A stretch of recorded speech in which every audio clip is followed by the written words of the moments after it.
Have you ever wanted to go and be able to do exactly what I'm doing right now and just walk wherever you wanted without a care in the world about falling? Because who does that?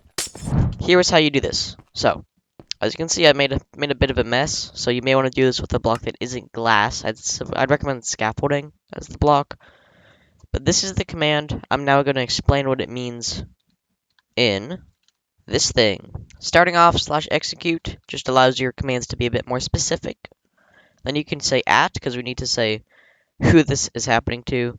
I'm going to just do me. You could do all entities, all players, really whatever you want. You could do @e type equals item if you really wanted to give it to items. I'm going to just do it to me. And then you have to go and just say what to do. So we've said this command is happening to me and me alone.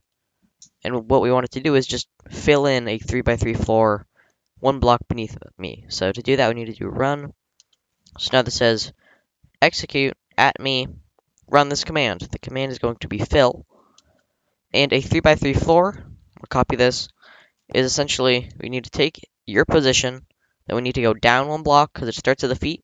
So the block beneath me would be the one below my feet. So we do that, and then we need to go up, left, along with down right. So we have this spot, and the game will auto fill in all these other blocks. In a command, that would look like this. tilde1 to say go to the left one, then tilde -1 to say go below me, and then tilde1 to say go to the left, and then go forwards one. So that gives me one corner. Then the other corner is going to be tilde -1, so to say go to the right, tilde -1 to say go below me, and tilde -1 to say now go behind me. And then we just choose the block. For this one, I will do scaffolding. Scaffolding is really useful. So currently I said go to the left, and then up one for one of the blocks, and then go to the right and backwards one for the other block. And that will let you do this. Now whenever you jump, it will have to set the block and that area around beneath you as glass. As you can see, this is the exact same command here.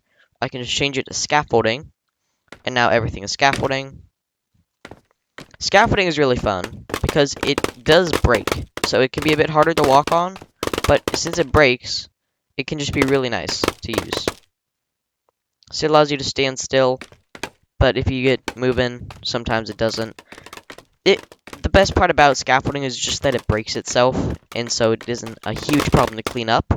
But that can happen just because the game can't load things fast enough all the time. Now, something really fun you can do is make the block below you a block that gives you a potion effect. And if you want to learn how to do that, then click on this video on the screen right now. And have a nice day.